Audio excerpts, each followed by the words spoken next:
Good afternoon, home builders. It's Wednesday, and I'm a little slow on the uptick here, and we're behind on a few days, but we'll get caught up here. Day 65 is called Restoring Grace.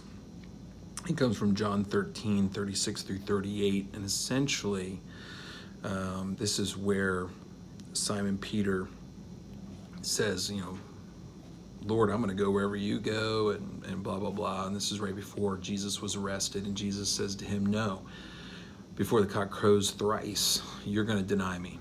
And we know what happens. Jesus is arrested. All of the disciples, they go into hiding. And that includes Peter, who said that he wouldn't do exactly that. And I can hardly imagine what was going through Peter's mind.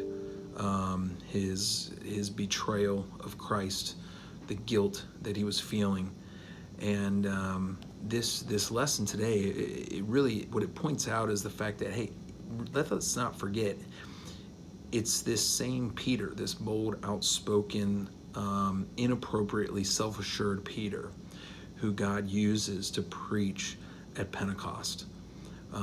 It's this same Peter who falls into sin and even false teaching, you could argue, later on in his ministry, even after Pentecost. And Peter, once again, that God inspires through the Holy Spirit to write the epistles of 1st and 2nd Peter.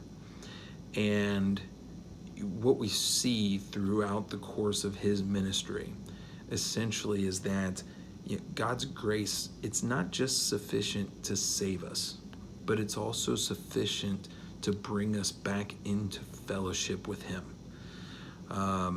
We're going to make mistakes. We're going to fall. Even Peter fell many times, hard.